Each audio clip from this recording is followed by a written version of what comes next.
when you're coaching someone, how do you help them get comfortable going off script when the situation calls for it? Good question. Yeah. First of all, I do not like scripts. Okay.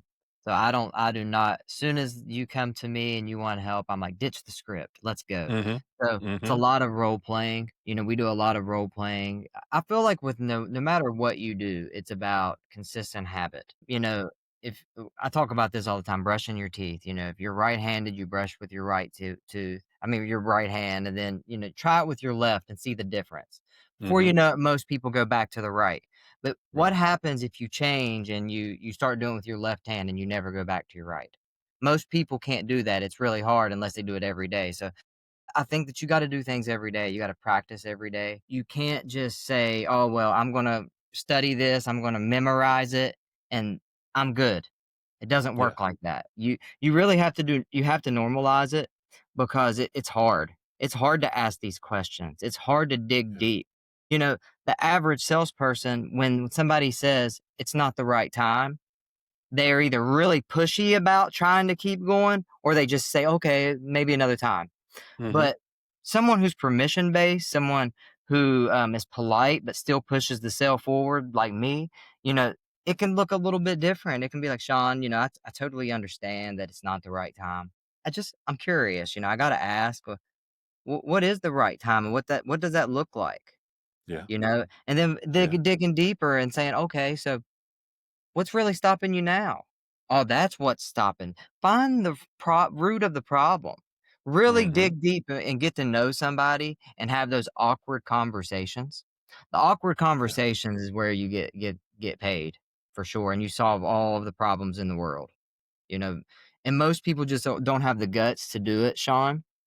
So Mhm. you have to just practice, practice, practice, and this isn't gonna be a fix for everybody. There's gonna be people you can't sell, there's gonna be people that still give you all Yeah. the objections, but this doing it this way can prevent a lot of that from happening, and when I was just going out and giving features, presentations, all the bonuses, I was getting sales. I was still, because I had charisma, people liked me, and I still was getting sales, but there was a lot of people that was falling through the cracks. People that I was letting go that needed me Mhm. because I didn't understand the psychology behind it really, and Yeah. that's important. And like you said, just being intuitive, seeing the future almost, you got to read the room and see what's going on. I think that's really, really important with any type of mentor. Stay away from like guarantees. If somebody's guaranteeing you Yeah. something, Yeah. uh, like I can't promise you by working with me, Sean, that you'll get more deals, but I can promise you you'll get more decisions. You'll get Yeah. more yeses, nos instead of maybes. I don't knows. Let me think about it. I don't have any money. Like we deal with all of this after we've spent so much time with the person. Like you said, Mhm. and then we waste their life. Like that's 30 minutes they could have went and took a nap. you Yeah. know? Yeah. Yeah. Yeah, absolutely. I think one of the things that you've described that I really want people to take away is there's a difference between going through the motions Yeah. and having a genuine curiosity and understanding or trying to gain an understanding of what's going on with that other person. Over 90% of sales are made based on emotional connections. If you're just going through the motions, people don't have a reason to have that connection. If you're just talking about the features and the things that you think are going to be important to them, you're not necessarily giving them a reason to actually care. What you're telling them is why they should care. And Yeah. again, there's the power dynamic of you. Nobody wants to hear why you believe that they should care about something when you can actually ask them, what is it that you actually care about? And Yeah. then that goes back to the urgency that you're talking about because they could say, well, you know what, out of the features that you're listing, the thing that you listed last is actually the thing that I would put first. If you don't ask the follow-up questions, if you don't ask for more details and say, okay, well, what is in your way? And there's a difference between the people that will say, what is in your way, and someone that genuinely asks because they want to be able to get the answer. If Yeah. someone says now's not a good time, there's a difference between someone saying, oh, okay, well, I can get back on a call again later. If you already made it uncomfortable for me on the first call, why would I invite you to have another call and make me Yeah. uncomfortable again?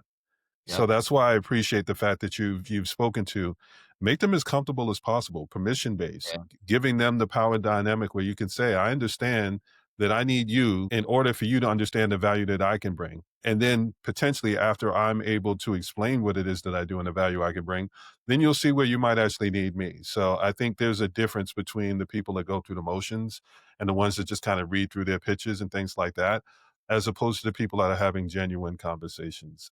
Yeah, yeah, Your close rate increases when you have conversations. If you're yeah, just going through your pitch, you'll get some, you'll lose some, and then you don't really get a chance to be able to identify where you can improve. The conversations will teach you where to improve. I can think of so many different times where I've had conversations with people, and somewhere in there, I'm like, okay, I feel like the tone and just the whole feel of this conversation changed. Would you yeah, mind me asking, what shifted? Because at first you felt like it felt like you really didn't have time, or like you really weren't trying to hear anything that I had to say. But then now it feels like we're having a genuine conversation. And now it's to the point where I'm actually comfortable being able to ask you yeah, what actually shifted. Those are learning moments. Those are things where you're able to be able to say, okay, here's what I did. Is this something that's repeatable? And if it's something that's repeatable, then you start to bake that into what you're doing. So I love how you said getting the reps in. That's what the reps teach you. The yeah, reps teach you, like, am I doing the same thing and getting the same results? And yeah, sometimes the results are great, sometimes the results are bad. But the reality is, it's not how many sales that you're able to get, it's how many sales that you lose that you're able to narrow that number down. So if you're getting you know, 20 sales per day or however, whatever cadence you have it at, that's great. But what I'm really looking at is how many did you lose? And that's yeah, why the 100 dials, when they would have us do the 100 dials, it wasn't just did you make the 100 dials? How long were you able to stay on the phone? yeah, How long I was able to stay on the phone is what kept me employed and kept me with a check, yeah, because it was the difference between someone that called and say, "Oh, hey, can I tell you about this business?" And they were like, "Click," versus, "You know what? Ooh, sounds like I caught you at the bad time." That already extended my time on the call. yeah, Like, by having that level of empathy and being able to acknowledge that I am interrupting you. So let me figure out how not to interrupt you. yeah, Let me figure out how to be able to set up that next call. So I think there's not just the phone etiquette. I think there's the back end of what that looks like when you set something up.